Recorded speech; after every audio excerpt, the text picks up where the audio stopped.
এতিয়াৰ পৰা বিৰত আছে পাৰ্মিশ্যন নাই নহয়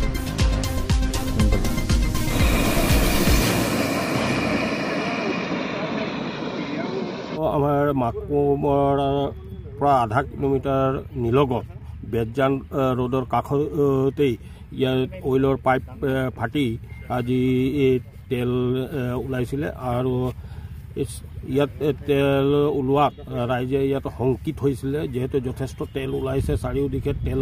আৱৰি আছে এইটো হয়তো সবেই ভয় খাই আছে এইটো অঞ্চলত ইয়াত তেনেধৰণৰ কোনো অঘটন নঘটক তাকে কামনা কৰিছোঁ আৰু এতিয়া ইতিমধ্যে অইলৰ মানুহ আহি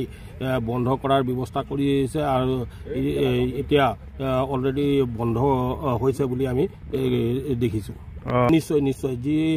অইলৰ পাইপ লাইন বহাইছিলে আৰু অইল কৰ্তৃপক্ষক সেই সময়তে আমি আপত্তি জনাইছিলোঁ যাতে কমেও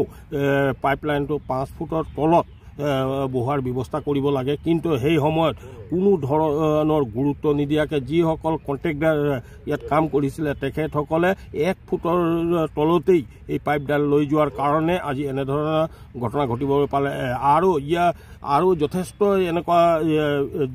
পথাৰৰ মাজত জগা আছে য'ত নেকি পাইপটো ওপৰতেই আছে কিন্তু কোনো ধৰণৰ তাৰ ব্যৱস্থা নাই যে তাত যদি গাড়ী এখনো যায় হয়তো ফুটাৰ সম্ভাৱনা থাকিব তেনেকুৱা এটা অৱস্থা হৈ আছে তো গতিকে আমি আহ্বান জনাইছোঁ অইল কৰ্তৃপক্ষক যাতে এই পাইপ লাইনবিলাকো পুনৰাবৃত্তি যাতে এনেকুৱা ঘটনা নঘটক তাৰ কাৰণে সেই পাইপ লাইনবিলাক চোৱা চিতা কৰি আৰু কমেও 5 ফুটৰ তলত বহোৱাৰ ব্যৱস্থা যাতে কৰে তাকে আমি কামনা কৰিছোঁ